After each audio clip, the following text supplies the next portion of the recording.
The rhythmic click-clack of metal parts echoed through the ammunition depot, steady as a metronome. Lane Mercer sat at her workbench, sleeves rolled, hands coated in a thin layer of desert dust and gunpowder residue. She moved with unflinching precision, feeding one component into another, tightening, inspecting, and setting each piece down in its exact place. The Apache helicopter's weapon systems demanded perfect assembly, and Lane delivered nothing less. Outside, the sun beat down on forward operating base horizon, baking everything in relentless heat. Inside, the air wasn't much better, stale, heavy with the smell of oil and sweat. But Lane barely noticed. She worked as if nothing else existed. At 34, she had the kind of presence that was easy to overlook. Medium height, wiry frame. Brown hair pulled back in a strict regulation bun. She never wore makeup, never dressed differently, never drew attention. To most, she was invisible. That suited her just fine. The only detail that ever caught the eye was the silver ring she wore on her right hand. It was old, the kind of metal that had seen years of use, the etching almost worn smooth by time. Sometimes, when she thought no one was looking, she twisted it idly. A habit. Or maybe a reminder. The heavy door groaned open, letting in a blast of desert heat along with the swaggering laughter of Apache pilots. Captain Brant Hollister led the group, tall and broad-shouldered, every step radiating the confidence of someone who believed the world revolved around him. Dust clung to his flight suit, his grin wide after a successful morning run. "How's my ammo coming, sweetheart?" Brant called, striding toward her bench. His voice carried through the depot like he owned the place. Lane didn't look up. "Ready in 20 minutes, sir." Her voice was flat, professional. Behind him, Lieutenant Zahara Quinn smirked, dark eyes glinting with mischief. "Make it 15, and we'll let you in on what the fireworks looked like from the sky." The pilots laughed, their amusement bouncing off the metal walls. One of them muttered just loud enough to be heard, "Bet she's never even seen combat." Lane kept working, her hands steady, her face expressionless. Piece after piece slid together in a pattern she could do blindfolded. If anyone had bothered to pay attention, they would have noticed something strange. She never glanced at a manual, never hesitated, never needed to check her work. Her fingers moved like someone who had done this not just hundreds of times, but in circumstances where a mistake meant death. The pilots, of course, didn't notice. As they drifted away, Specialist Emery quietly slid onto a stool at the next workstation. Unlike the others, he didn't crowd her space. He worked in silence for a few minutes, then said casually, "They're all bark. You know that, right?" Lane's mouth curved into the faintest smile. "I've heard worse." Emery studied her hands as they worked. Most ammo techs need a year before they can handle M230 rounds that cleanly. "I'm a quick study," she said. "Must be," he replied. His tone was light, but his eyes were sharp. "My brother was Force Recon. The way you move, you remind me of him." Lane's hands paused, then resumed without comment. Emery didn't push. He knew boundaries. Unlike the pilots, he understood that silence sometimes spoke louder than words. He went back to his own task, though every so often his gaze flicked to her work, as if confirming a suspicion. The rest of the afternoon passed in the usual way. The depot hummed with the background chorus of the base, distant rotors chopping the air, muffled thuds of artillery training, the constant drone of generators fighting the desert heat. Lane finished her final rounds and set her tools in flawless order. Everything aligned, everything in its place. Order mattered. As they packed up, Emery nodded toward the skies where Apaches patrolled in lazy circles. "You ever wonder what it's like up there? Flying those birds?" For just a second, something flickered in her expression, something unreadable, and gone too quickly. "No reason to wonder about things that aren't part of my assignment." Emery tilted his head, but only said, "Right. See you at chow then." The mess hall buzzed that night, a hive of tired soldiers trading jokes and stories over trays of bland food. Lane sat alone, same as always, quietly working through her meal. Months ago, people had tried to talk to her. By now, they knew better. She was polite, always, but never open. At the pilot's table, Brant's voice carried over the chatter. I don't get her. 3 months here, and she's barely said 10 words to anyone not handling ammo.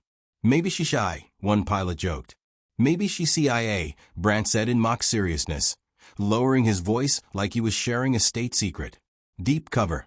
Watching us all. The table erupted in laughter. Lane ate in silence, eyes down, expression unchanged. The laughter cut off when Major Calloway strode in. At 43, he carried the kind of authority that came from decades in uniform. His boots gleamed even in the desert, his uniform crisp, as if the dust didn't dare touch him. Listen up, he barked.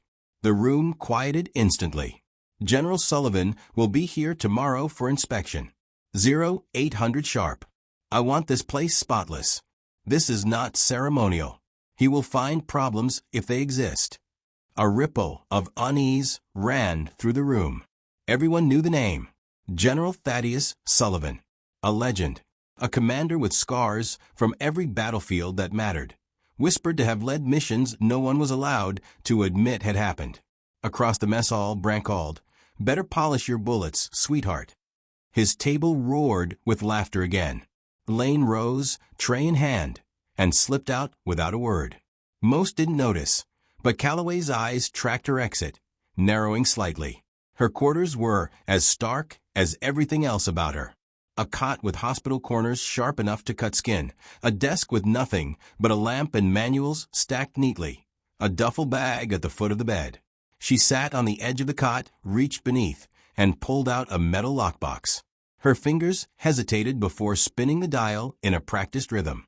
Inside lay a photograph, 5 figures in shadowed tactical gear, standing before a helicopter with no markings. Their faces were obscured, but their posture told the story. Ghosts, not soldiers. Beneath the photo, a leather-bound journal filled with shorthand only she could read. She picked up her pen and began writing. Notes about the day, who came into the depot, what conversations she overheard, which comms channels had been active. The notes weren't about ammunition. They were about intelligence. For a moment, her hand stilled. A flash of memory struck, the blinding muzzle flashes of a night firefight, desperate radio calls cut to static, the shadow of a departing helicopter shrinking into darkness. She touched the scar beneath her collar with absent fingers, tracing its jagged line. The ache that came with it was familiar, always there. A knock startled her. She snapped the box shut, secured the lock, and opened the door. Emery stood in the hallway, tablet in hand. "Inspection schedule for tomorrow," he said. His eyes flicked to the box she'd hidden, but he didn't comment. "Thank you," she replied, taking the tablet. He lingered a moment. "You know more than you let on, don't you?" Lane studied him. "Everyone's got a story, specialist. Some are better left untold." He nodded slowly. "No question then." He paused. "Whatever it is, I'm glad you're here." When the door closed again, she pulled the box back out and removed one last item, a small radio, tuned to frequencies the standard military didn't use. She listened, hearing only static, then set it back in place. Tomorrow, General Sullivan would arrive. And with him, perhaps, the answers she'd been waiting for. The mess hall was always the same after sunset, loud, restless, and thick with the smell of overworked air filters and reheated rations. Soldiers came in packs, clattering trays on metal tables, trading banter to keep the fatigue of desert life at bay. Lane Mercer sat at the far end, as always, eating in silence. Her presence was a contradiction. In uniform, she blended into the crowd like any other specialist. Yet something about her solitude drew glances. Maybe it was the way she ate, slow, methodical, never rushing, never lingering. Maybe it was the way her eyes never seemed to rest, flicking between exits, scanning over every movement in the room. Most of the others dismissed it as her being strange or shy or antisocial. None of them guessed the truth. At the pilot's table, laughter spilled like a faucet left running. Captain Brant Hollister was in his element, retelling the story of their latest mission, voice carrying above the hum of the hall. His squad leaned in, feeding off his confidence. Every so often, one of them would glance toward Lane, then snicker as if she were part of the punchline. "I swear, 3 months and I still don't get her. Zahara Quinn said, tearing open a packet of artificial sweetener for her coffee. She spends all day in that depot, all night sitting alone, barely a word to anyone. Maybe she's just shy, one of the younger pilots said with mock sincerity. Brant leaned forward, lowering his voice to a theatrical whisper. Or maybe, he scanned the table, letting the silence build. She's CIA deep cover, watching every move we make. The table erupted in laughter. Brant basked in it, sipping his coffee with the smugness of a man used to being the center of attention. Across the room, Lane calmly finished her food. If she heard them, she gave no sign. The hall fell abruptly quiet when Major Calloway entered. The man had the kind of presence that didn't need to be announced. At 43, he wore authority like a second uniform. His boots gleamed, his posture was textbook perfect, and his dark eyes seemed to sweep every detail in a single glance. "Listen up," he said, voice cutting through the chatter like a blade. Instantly, the room stilled. "General Thaddeus Sullivan will be conducting an inspection tomorrow. 0800 sharp. I want every section in top order. Sullivan doesn't tolerate sloppiness, and neither do I." Murmurs rippled through the room. General Sullivan's name carried weight. Everyone had heard the stories, missions in deserts and jungles, operations that never made the news, victories buried in classified files. To the younger soldiers, he was almost a myth. To the veterans, he was a living reminder of how high the bar could be set. "Make no mistake," Calloway continued, scanning the room. "This isn't a ceremonial visit. He'll be asking questions. He'll be looking for problems. Don't give him any." At the pilot's table, Brant smirked. "Better polish your bullets, sweetheart," he called toward Lane. His squad laughed again, emboldened by his bravado. Lane quietly set down her fork, gathered her tray, and left the hall. She didn't look back. Few noticed her exit, but Calloway's gaze followed her, his expression unreadable. Her quarters were quiet, a welcome contrast to the noise outside. They were Spartan, like everything else in her life. One cot, a desk, a stack of technical manuals, all arranged with military precision. Nothing personal decorated the room. Nothing to suggest who she really was. She sat on the edge of the cot, reached underneath, and drew out a small lockbox. For a moment, she hesitated, fingers resting on the dial. Then she spun the combination, each click sharp in the stillness. Inside, a single photograph rested on top. 5 figures in unmarked tactical gear stood before a helicopter without insignia. Their faces were obscured by helmets and shadows, but Lane didn't need to see their expressions. She remembered every detail, the sound of their laughter, the weight of their presence at her side, the way they had moved as one. Ghost Team. Her thumb brushed over the image, lingering on the blurred outline of a figure at the far left. Ramirez. Still alive in her memory, though the official reports said otherwise. Beneath the photo lay a leather-bound journal. At first glance, its pages were filled with shorthand, but it wasn't the standard military kind. Lane had invented the cipher years ago. Every line was an encrypted account. Who had entered the depot, what communications channels had been active, what anomalies she had noticed. She had been tracking patterns for months, searching for answers buried in routine. Her pen hovered over the page. For a moment, her mind wasn't in the room. She was back in the Kabir Valley, the air thick with smoke, the night split by muzzle flashes. She heard the radio crackle with frantic calls that dissolved into static, felt the hot burn of shrapnel tearing skin, saw the silhouette of a helicopter lifting away into darkness, leaving her and her team behind. Her free hand drifted to the scar hidden beneath her collar, tracing its jagged line with absent fingers. The memory ached like a wound that never healed. A knock at the door snapped her back. She shut the lockbox quickly and turned the latch. Emery Watts stood outside, tablet in hand. His posture was careful, almost apologetic. "Thought you'd want the inspection schedule," he said. His eyes flicked briefly past her shoulder, as if he sensed the weight of secrets in the room. "Thank you," she said, taking the tablet. He lingered a moment, shifting his weight. "You know, most of the guys don't notice, but the way you handle ordnance, that's not textbook training. My brother was Force Recon. I grew up watching him maintain his gear. You work like him. Like it's your life on the line if you get it wrong. Lane studied him, expression even. Is there a question in there, specialist? Emery held her gaze for a long moment, then shook his head. No, ma'am.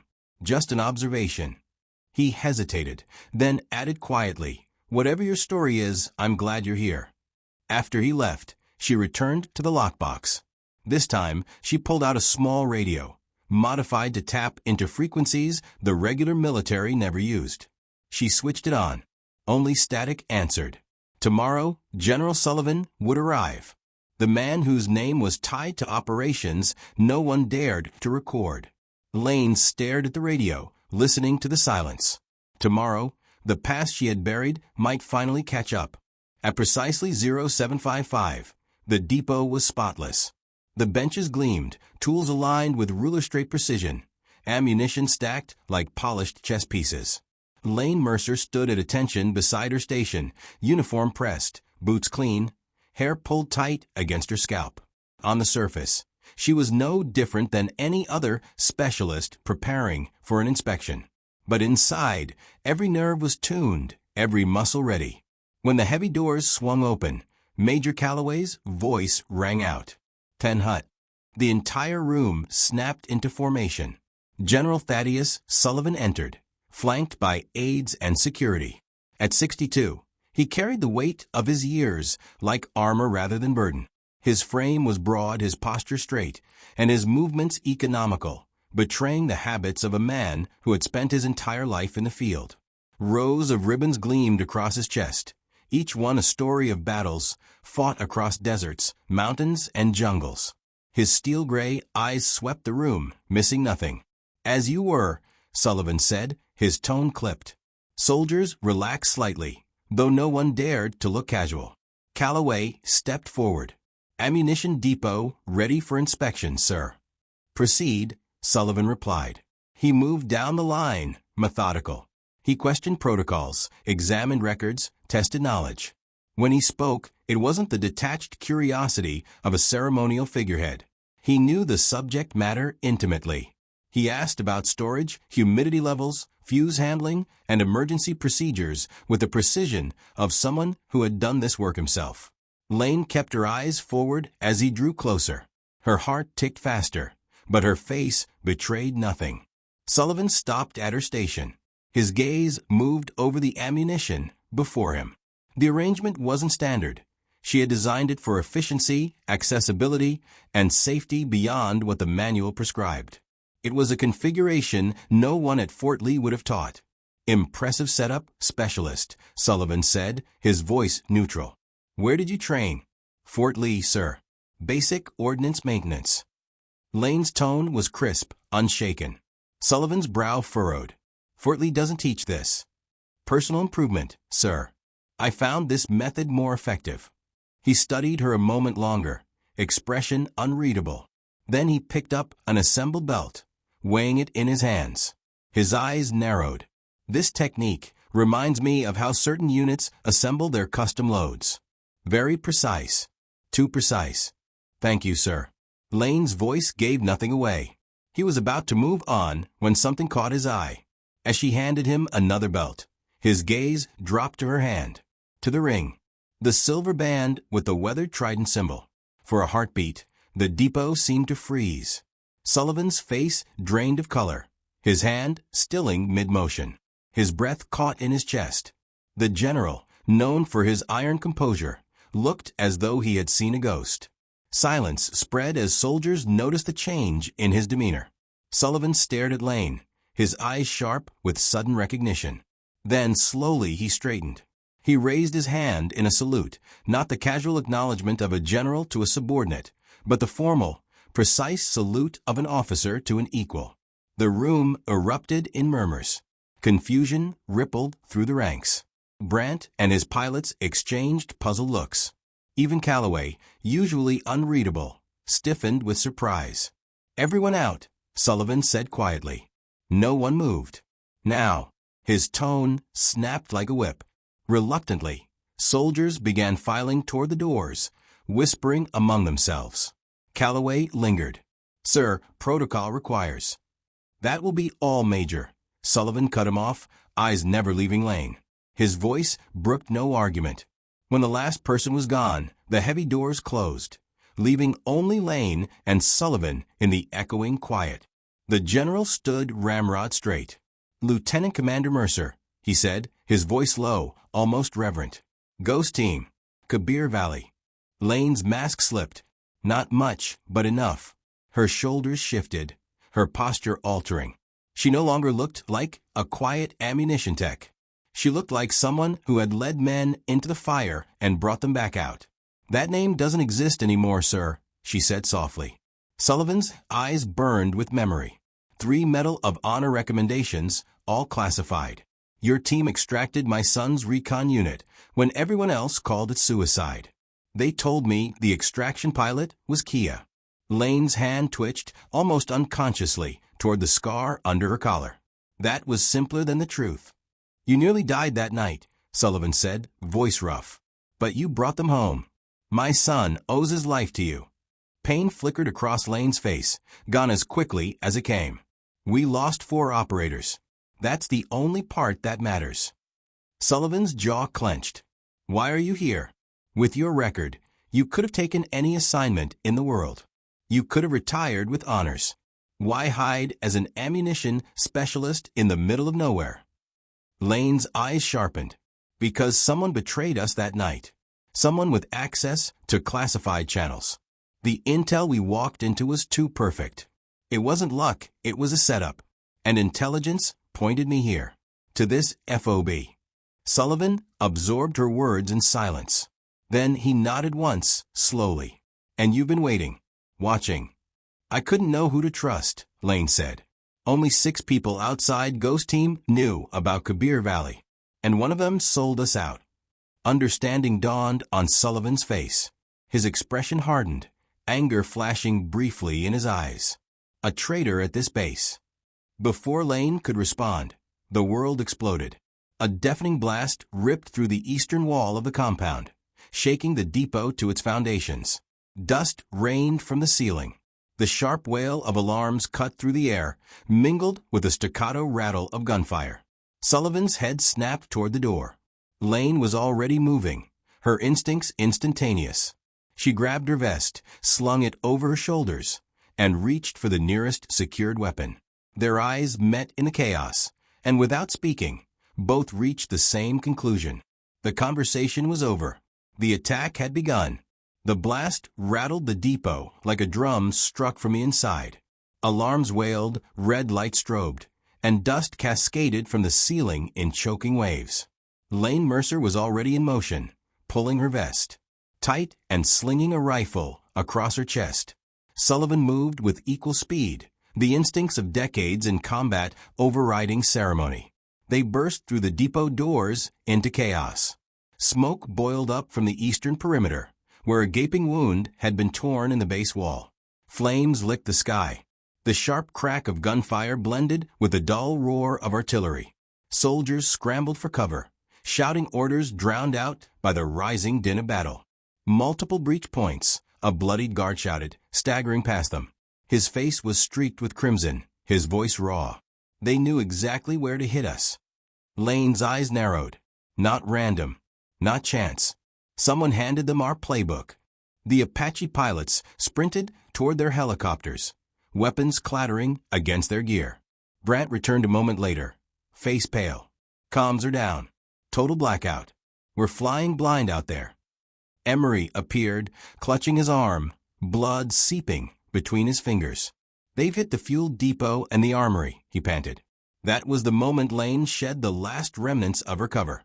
Her voice cut through the chaos with calm authority. "General, I need your override codes for the secure weapons locker." Sullivan didn't hesitate. "Alpha Tango Sierra 95 Delta." She sprinted to a reinforced panel most of the soldiers hadn't even noticed before. Her fingers flew across the keypad. With a heavy hiss, the locker opened, revealing weapons and gear that had no business being on a forward base. Tactical radios, advanced optics, specialized rifles. She armed herself with fluid precision, every movement practiced, familiar. Around her, soldiers froze, watching the transformation. The quiet ammunition specialist was gone.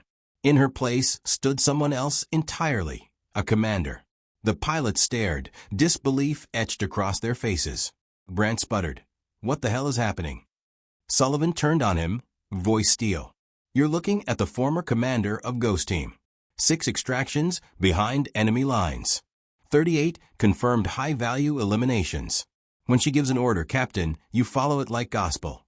Shock flickered across their faces, quickly swallowed by unease. Lane didn't waste time. She buckled on her gear and scanned the battlefield. The attack pattern is too precise. This isn't insurgents, it's an inside job. Someone here fed them everything. Emery, pale but steady, said, "Calloway's missing." Lane's expression hardened. "Find him. Do not engage. Report only." She began organizing the chaos with surgical clarity. "Zahara, take your Apache to grid Echo 7. Hold altitude at 5,000. Passive sensors only. Watch the eastern ridge for vehicle movement." "Yes, ma'am," Zahara replied instantly. No hint of the earlier mockery. "Brant," Lane continued, "secure a perimeter around the comms building. That's their primary target. Take 8 personnel, standard formation." Brant frowned. "How do you know that?" "Because it's what I'd hit," Lane replied flatly. "Move." Orders flew from her mouth, soldiers snapping to obey. Her calm was unshakable, her confidence infectious. For the first time, the defenders had direction. Gunfire erupted closer now. Lane moved toward the comms building, rifle ready. Through the smoke, she spotted a figure moving with deliberate urgency. Major Calloway. In his hands a device, sleek, metallic, unmistakable. A signal amplifier. Her gut twisted. The traitor has been here all along. She touched Sullivan's arm briefly. "General, you have the defense. Calloway's mine." Sullivan met her eyes, then nodded. "Be careful. If he's who we think he is, he's been planning this for years." Lane ghosted through the chaos, her movements instinctive. Low, silent, using bursts of noise as cover. Explosions masked her footsteps. The air reeked of burning fuel. Soldiers fought and fell around her, but she never wavered from her path. Inside the comms building, Calloway was hunched over the console, connecting wires with frantic speed. His face glistened with sweat, but his hands were steady. He didn't notice her until the metallic click of a rifle being leveled broke the air. "Step away from the console, Major." Calloway turned slowly. His eyes flicked to her weapon, then to her face. A smile crept across his lips. "Specialist Mercer. Or should I say, Commander." "You knew," Lane said coldly. "Not at first," he admitted. "But then I saw the ring. I kept my eyes open. Certain people told me to watch for a survivor from Kabir Valley. Seems they were right." Her grip tightened on the trigger. "You sold out my team." "I sold information," he corrected. His voice was smooth, casual, like they were debating logistics over coffee. "What others did with it wasn't my responsibility. 4 of my people died." Lane's voice was sharp with barely contained fury. Calloway shrugged. "Collateral. That's the price of doing business in the shadows. You, of all people, should understand." Rage flared in her chest, but years of discipline held her steady. "On your knees. Hands behind your head." Calloway's eyes flicked behind her. "I'm afraid not." Lane felt movement too late. Something heavy slammed into the back of her head. Pain exploded white-hot as she stumbled forward. Her rifle clattered across the floor. Through blurred vision, she saw one of Calloway's aides standing with a steel rod in hand, ready to strike again. "Finish her," Calloway ordered, turning back to the console. "We need the signal live in 2 minutes." The aide raised the rod, but Lane rolled, sweeping his legs out from under him. They grappled, her movements automatic, driven by training older than muscle memory. In seconds, she struck a precise blow that dropped him unconscious. She staggered to her feet, blood dripping from her temple. Calloway had her rifle now, leveled at her chest. "Always the survivor," he said with grudging admiration. "That's why you were dangerous. That's why you had to die in Kabir Valley." "Why?" Lane demanded, voice raw. Why betray your oath? Money, at first, he admitted. But later ideology. Some of us realized America isn't the solution, it's the problem. I chose a different loyalty. You chose treason. Perspective, he said, finger tightening on the trigger. The door burst open. Sullivan stormed in, pistol drawn. In that split-second distraction, Lane launched herself at Calloway. They collided hard. The rifle discharged once, the round tearing into the ceiling. They wrestled, momentum smashing them into the console.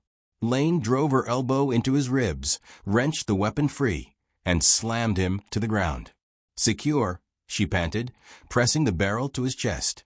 Sullivan rushed to her side, binding Calloway's wrists with zip ties. His expression was grim but proud. Commander Mercer, looks like you just completed your mission. Outside, the tide of the battle was turning. Without Calloway's signal to coordinate them, the attackers faltered. Zahara's Apache cut off their escape vehicles. Brandt's unit held the comms building. Within an hour, the breach was sealed, infiltrators dead or in custody. Lane wiped blood from her temple and forced her focus back to the console. Her fingers danced across the keys, restoring the base's systems. Around her, soldiers looked on with awe. The quiet ammunition specialist had vanished. In her place stood a leader. As the smoke cleared, Sullivan clapped a hand on her shoulder. Ghost Team doesn't leave operators behind, he said quietly. Lane exhaled, the weight of 3 years pressing down and lifting all at once. Calloway had been unmasked, the attack repelled. But she knew this wasn't the end. It was only the beginning. By the time the smoke cleared, the desert sun was already sliding low, staining the horizon with streaks of copper and violet. Forward operating base horizon was scarred, but still standing. The eastern wall was breached, the fuel depot scorched, and half the armory reduced to rubble, but the heart of the base held. Soldiers moved like ants over the wreckage, dragging debris clear, extinguishing fires, carrying the wounded. The air was thick with a sour smell of smoke and cordite, and beneath it all, the quieter tang of betrayal. Lane Mercer stood on the perimeter wall, rifle slung, helmet tucked under her arm. She surveyed the scene with the sharp eye of a commander, cataloging what had been lost and what could be repaired. Her temple was bandaged, the cut from Calloway's aid still raw, but she ignored the ache. Pain was an old companion. It never slowed her before, and it wouldn't now.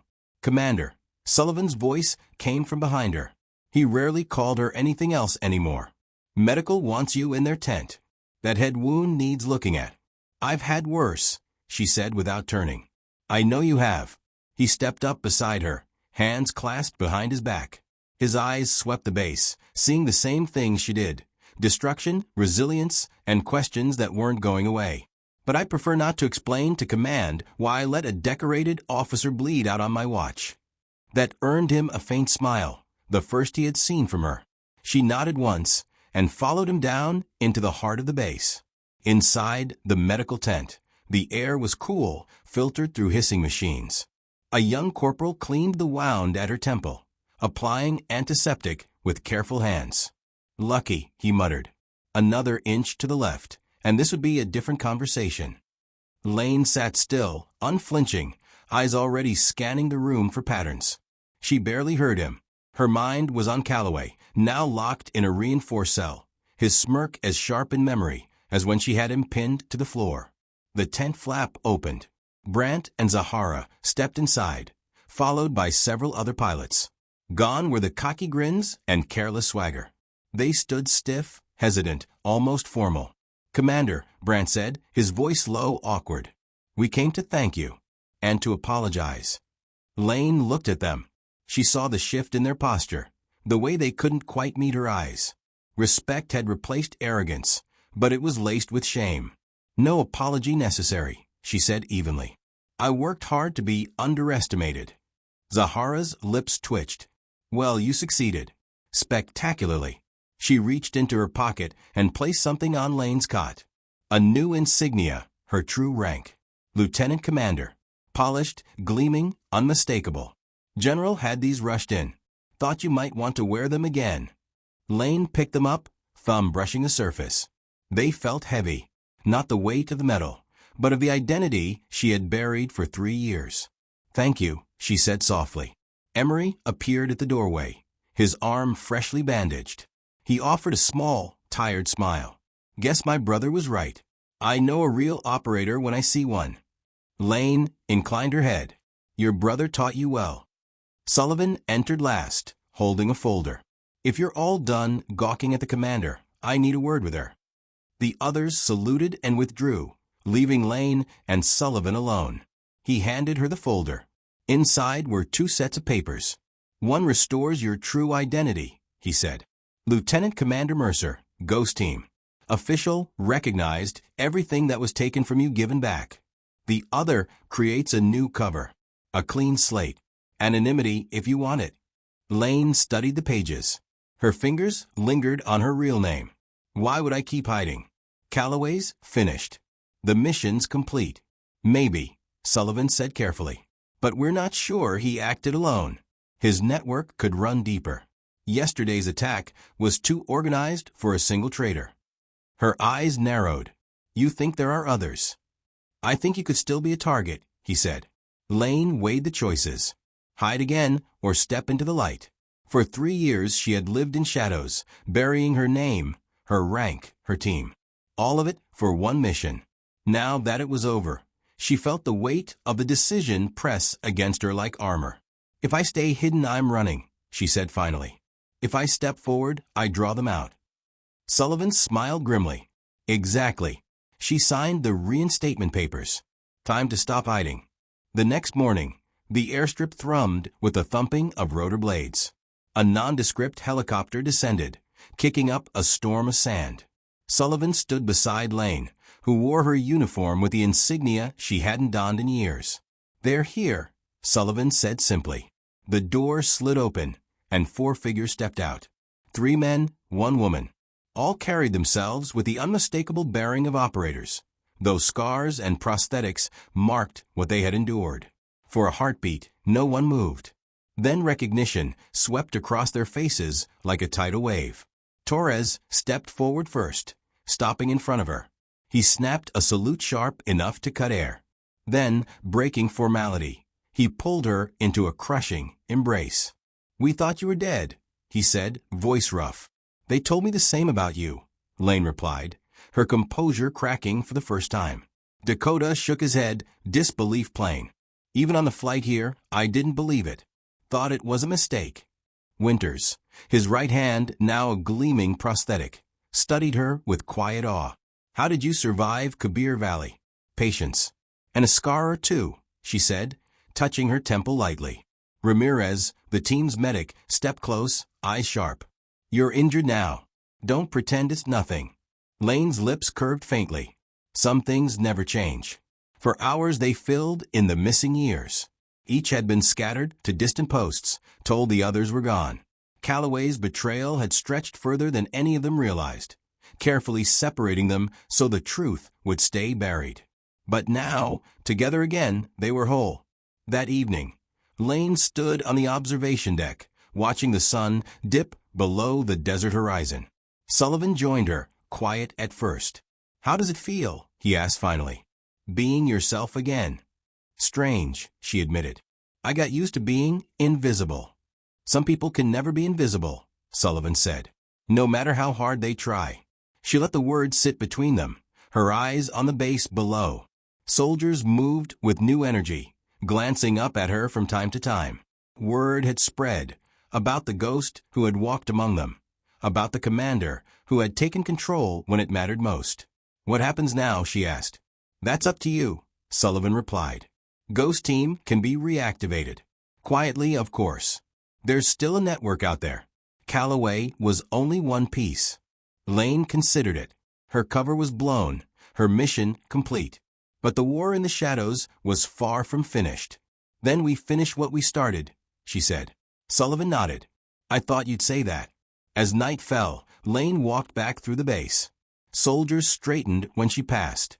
Not out of fear, but respect. The quiet, forgettable ammunition specialist was gone.